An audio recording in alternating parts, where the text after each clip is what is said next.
मंच पर उपस्थित कांग्रेस के सभी वरिष्ठ नेतागण, मीडिया के मेरे साथी, आज इस सत्याग्रह के मंच पर खड़े हुए मैं इस देश के नौजवानों को कुछ कहना चाहती हूँ। देखिए, आप इस देश का भविष्य हैं।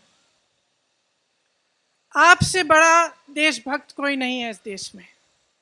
मैंने आप जैसे सैकड़ों बच्चों से बात की, आप जैसे सैकड़ों नौजवानों से बात की। जब मैं उत्तर प्रदेश के एक छोटे गांव में 4 बजे सुबह गिरफ्तार होने वाली थी, तब भी मैंने सड़क पर जब देखा तो मुझे 20-30 तुम जैसे नौजवान दिखे जो सुबह सुबह 4 बजे आर्मी में भर्ती होने के लिए ट्रेन कर रहे थे, दौड़ लगा रहे थे। ट्रैक्टरों पे बैठे हुए मैं ऐसे नौजवानों से मिली जिन्होंने मुझे कहा कि दीदी, उम्मीद छूट गई है, खत्म हो गई है। सालों से हम भर्ती का इंतजार कर रहे थे, अब हम गन्ना बेचने जा रहे हैं। मैं आपसे कहना चाहती हूं कि आपका दर्द हम समझते हैं, पूरा देश समझ रहा है, पूरा देश देख रहा है। लेकिन आप ये मत भूलो कि ये देश आपका है, इस देश की संपत्ति आपकी है, इसे सुरक्षित रखना आपका कर्तव्य है।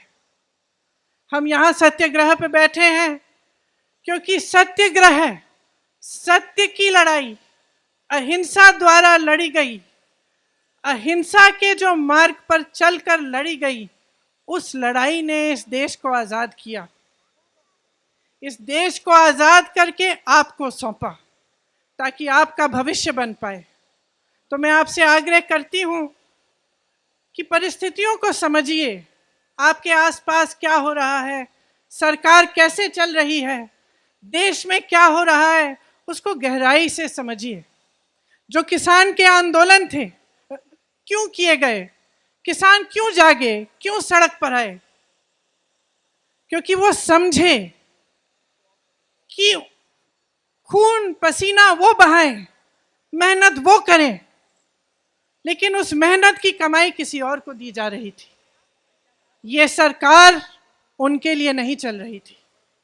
इसी तरह से मैं आपसे आग्रह करती हूं कि समझिए, ये सरकार आपके लिए नहीं चल रही है। ये सरकार इस देश के गरीबों के लिए, इस देश के नवयुवकों के लिए, इस देश की महिलाओं के लिए, इस देश के एक एक देशवासी के लिए जो आज गरीब है, जो परेशान है, उसके लिए नहीं चल रही है ये सरकार सिर्फ बड़े बड़े उद्योगपतियों के लिए चल रही है। और ये जितनी भी स्कीमें हैं जो बार बार आप पे थोपी जाती हैं, ये सोच समझ के किया जा रहा है। ये बात सही नहीं है साथियों कि बगैर सोचे समझे किया जा रहा है। ये सोच समझ के इसलिए किया जा रहा है क्योंकि इस सरकार का सिर्फ एक मकसद है, सत्ता में रहना। सिर्फ एक मकसद है, और उस मकसद को निभाने के लिए कुछ भी कर डालेंगे। उस मकसद को निभाने के लिए वो बड़े बड़े सरकारी उद्योग थे, वो इन्होंने अपने उद्योगपति मित्रों को क्यों बेचे? आप बताइए, क्यों बेचे? उसी मकसद को पूरा करने के लिए। आपको रोजगार मिलता था वहां से, आपको उन उद्योगों से, छोटे उद्योगों से, छोटे व्यापार से भी रोजगार मिलता था जो तकरीबन आज बंद कर चुके हैं ये, क्योंकि इनकी नीतियों ने, नोटबंदी ने, तमाम नीतियों ने, जीएसटी ने उनको भी बंद कर दिया। और आज सेना, जिसकी भर्ती में का सपना आप देखते हैं, आप अपनी देश की सुरक्षा का सपना देखते हैं, अपने भविष्य को मजबूत बनाने का सपना देखते हैं, आप ये सपना देखते हैं कि बड़े होकर आप माँ बाप का देखभाल करेंगे, सरहद पर जाकर इस देश के लिए अपनी जान देंगे। आपसे बड़ा देशभक्त कोई नहीं है, मैं याद दिलाना चाहती हूँ आपको। और मैं आपको कहना चाहती हूँ कि जो नकली राष्ट्रवादी हैं और जो नकली देशभक्त हैं, आंख खोलकर उनको पहचानिए। आपके संघर्ष में पूरा देश आपके साथ है, पूरी कांग्रेस पार्टी आपके साथ है। आपने हरिवंश राय बच्चन जी का जिक्र किया, उस कविता की कुछ पंक्तियां हैं। कवि ने कहा है, वृक्ष वृक्ष हो भले खड़े घने, हो घने हो बड़े, एक पत्र छा मांग मत, मांग मत, मांग मत। वृक्ष हो भले खड़े, हो घने हो बड़े, एक पत्र छा भी मांग मत, मांग मत, मांग मत। तू न थकेगा कभी, तू न थमेगा कभी, तू न झुकेगा कभी, कर शपथ, कर शपथ, कर शपथ।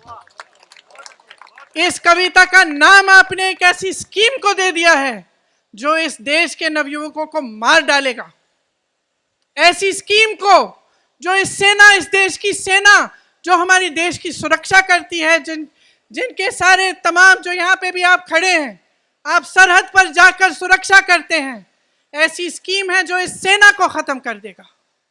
आप इस सरकार को पहचानिए, इस सरकार की नीयत को पहचानिए मेरे भाइयों मेरी बहनों।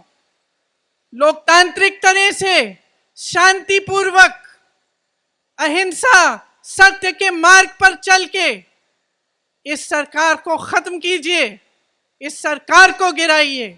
ये आपका मकसद होना चाहिए कि आपके देश में एक ऐसी सरकार बने जो सच्ची देशभक्ति दिखाए, जो देश की संपत्ति को सुरक्षित रखे, जो देश को आगे बढ़ाए, देश के गरीबों नौजवानों को आगे बढ़ाए।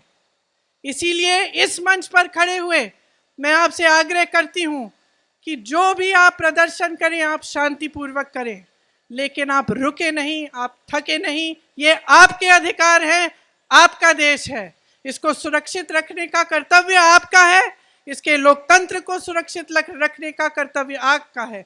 इस कर्तव्य को निभाने में कांग्रेस पार्टी का एक एक नेता, कांग्रेस पार्टी का एक एक कार्यकर्ता आपका साथ देगा। जय हिंद।